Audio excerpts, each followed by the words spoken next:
کہتا ہے کہ آپ نے حضرت علی حجویری رحمۃ اللہ علیہ کی قبر کے بارے میں کہا ہے۔ میرا بھائی بات یہ ہے، سب سے پہلی بات تو ایک مسئلہ سمجھ لیں کہ کسی کی قبر کے بارے میں، حتیٰ کہ کسی پیغمبر کی قبر کے بارے میں بھی آپ یقین سے نہیں کہہ سکتے ما سوا روضہ رسول اللہ، آپ نہیں کہہ سکتے۔ حضرت ابراہیم کی قبر، حضرت اسماعیل کی قبر، انبیاء کی قبریں، تو ایک یعنی روایات میں ہے کہ جیسے حضرت ابراہیم جو ہے الخلیل میں ہیں، تو اسی طرح بعض آتے ہیں کہ بعض لوگ جو ہیں وہ حرمین شریفین میں بھی آ کے دفن ہوئے انبیاء میں سے، لیکن یقین نہیں ہوتا۔ یقین صرف سرکار دو جہاں کی قبر مبارکہ ہے، اور یہ بھی حکمت ہے کہ اگر تمہیں پتہ لگتا تم تو ہر جگہ سجدے کرتے، اس لیے اللہ نے چھپا دیا۔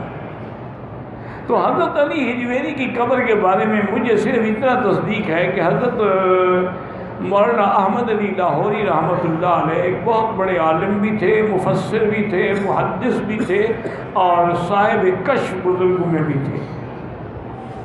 انہوں نے لکھا ہے کہ بھئی حضرت کی قبر یہاں نہیں ہے بلکہ شالیمار باغ کی دیوار کے نیچے ہے، اللہ نے چھپا دی ہے کہ کسی کو پتہ ہی نہ لگے، تاکہ اللہ والے کی قبر جو ہے وہ شرک سے بچ جائے۔ جیسے کہ سید احمد شہید رحمۃ اللہ علیہ اپنے مجاہد تھے نا جی، تو گھوڑے کو خرخرہ مار رہے تھے تو خادم نے مذاق میں کہا، انہوں نے کہا حضرت ابھی تو آپ بڑے موحد ہیں، توحید بیان کرتے ہیں اور مشرکین کا رد کرتے ہیں، قبر والوں کا رد کرتے ہیں، بس آپ کے مرنے کی دیر ہے، آپ بھی تو سید ہیں نا، آپ کی مداد پہ بھی لوگ سجدے کریں گے، روزہ بنے گا۔ تو حضرت نے مسکرایا اور فرمایا کہ بھائی فقیر کی قبر کا انشاءاللہ کسی کو پتہ ہی نہیں ہوگا تو کوئی سجدے کہاں کرے گا۔ اور یہ حقیقت ہے کہ ان کی قبر کا پتہ نہیں ہے۔ یہ جو قبر انہوں نے بالا کوٹ وغیرہ میں، یہ سید احمد کی ہے، یہ سید احمد کی نہیں ہے۔ اللہ نے ان کو بچا دیا شرک سے۔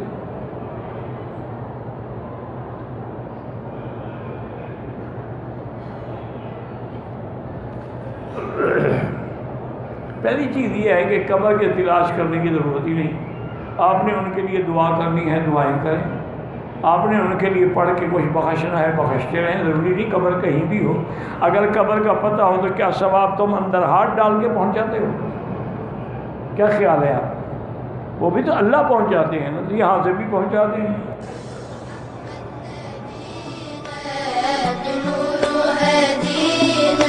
من مكة حبيبي نور سطع